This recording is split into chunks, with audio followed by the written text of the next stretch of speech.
Septième manche du championnat de France de deuxième division, le rallye du Ternois marque la mi-saison d'une compétition très disputée cette année. Signe de cet engouement pour le petit championnat, 5 des 10 premiers ont fait le déplacement à Saint-Paul-sur-Ternoise, ce qui permet aux Ternois d'accueillir un plateau plus conséquent que d'habitude avec une centaine de concurrents au départ. L'organisation est vraiment bien, donc ça nous fait plaisir de venir. Donc c'est pour ça qu'on vient. Mais maintenant le championnat, c'est vrai qu'on fera ce qu'on a à faire. Maintenant on va essayer de se faire plaisir avant tout et puis marquer des points. Mais bon, on sait que le championnat maintenant ça va être compliqué. L'actuel leader du championnat, le Picard Benoît Vaillant, qui découvre la nouvelle Citroën C3 R5, une auto de chez PH Sport, utilisée par Stéphane Lefebvre au rallye du Portugal et de Sardaigne. Ah bah écoute, nous-mêmes on souhaiterait une bonne place, mais pour l'instant je pense que le plateau est très relevé et que la concurrence va être très difficile. Et déjà si on finit le rallye, depuis le début de saison on n'a pas beaucoup terminé de rallye, enfin on n'a pas du tout terminé. Donc si on se termine, c'est déjà quelque chose. Sincèrement, on s'est engagé dans le rallye, dans le championnat de deuxième division, vraiment pour essayer de se battre pour le titre. Et aujourd'hui, on est à la deuxième place. J'ai vraiment envie d'essayer de montrer que malgré une maladie qui est particulièrement handicapante et grâce à la recherche, eh bien, on est capable quand même de faire des performances intéressantes et de pouvoir se battre pour obtenir des titres en France. Ah, les favoris c'est compliqué, on fait le championnat de deuxième div depuis le début de la saison où devant nous il y a Benoît Vaillant qui est en tête et on se bat avec Lionel Comol pour la deuxième place. Donc les favoris, il y a du monde, il y a Jean-Charles Bobélic, il y a des WRC où c'est très rapide donc ça va être compliqué d'aller chercher les WRC. Il y a un plateau avec du beau monde, c'est bien, ça permet de se caler aussi. Et le parcours est quand même différent par rapport au rallye qu'on connaît, avec de grande vitesse, donc je pense que pour l'expérience c'est toujours bon de venir sur un rallye comme ça. 3 boucles de 3 spéciales sont au programme de la première journée et c'est la Ford de Comol qui est la plus rapide dans les premiers kilomètres, mais cette auto manque de vitesse de pointe par rapport à ses concurrents. Après 3 spéciales, disputées sous un soleil de plomb, Comol est 3e, derrière Bobélic et Vaillant. Les écarts sont faibles entre les 3 premiers qui sont groupés en 15 secondes. Derrière le trio de tête, le Normand Stéphane Pustelnik et sa DS3 WRC sont à 26 secondes. Le Poitevin Michael Faucher, dont la Skoda a heurté une boîte de paille dans une chicane, n'est déjà plus au contact, tout comme le Lorrain Alain Foulon qui n'arrive pas à suivre le rythme des hommes de tête avec sa DS3.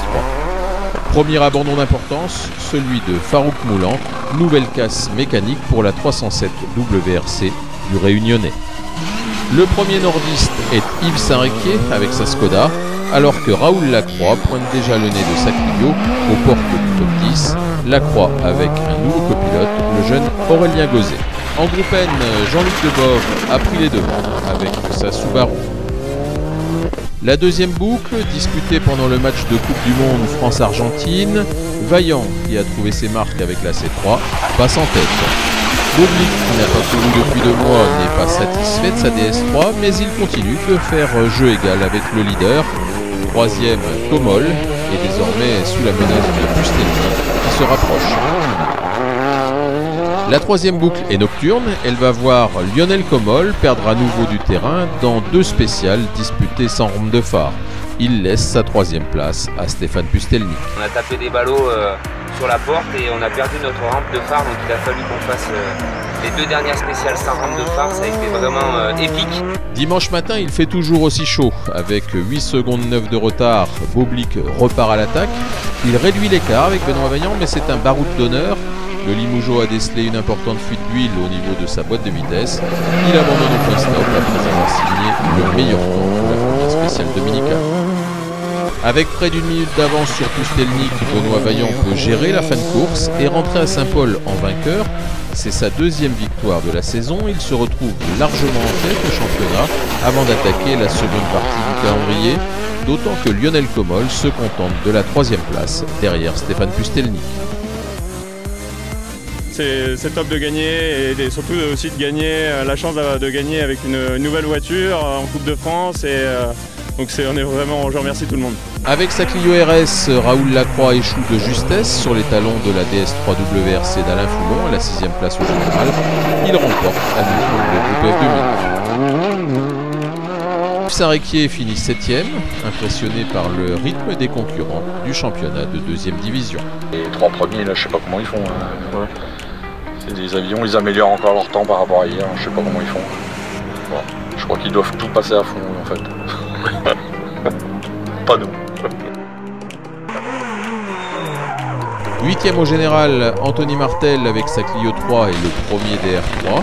Il devance Franck Pavie et sa Mitsubishi. Et Vivien Massé, premier à lui avec sa Subaru WRX. Jean-Luc Debove, lui aussi sur Subaru, gagne le groupe N devant l'Impreza STI de Frédéric Flageolet et la Mitsubishi Evo 9 de Pierre-Antoine Asbrook.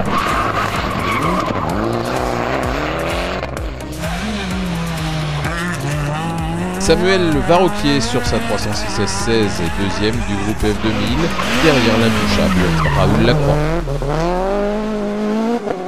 Antoine Den et sa Twingo s'imposent facilement en R2. Duel de Clio RS en FN3 où Renaud Legrand résiste à la remontée de Benoît Genre. Il conserve 9 secondes d'avance à l'arrivée. Julien Flao remporte la classe FA6. Sébastien Lagache la FN2. Jean-Philippe Ilsizine la FN1 et Christophe Delard la FA5.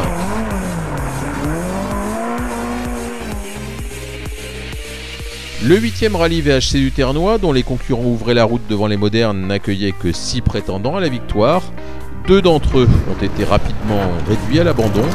Dimitri Debac, avec sa Porsche 911, a profité du parcours, avantageant la puissance, pour écraser la concurrence. Il s'est approprié la totalité des 13 spéciales au programme. Son second, Amaury Eloi, avec sa Ford Escort MK2, est à plus de 3 minutes. Le 3e est Bruno Évrard avec son Alpine 110. La DAF de Philippe Watine ferme le banc.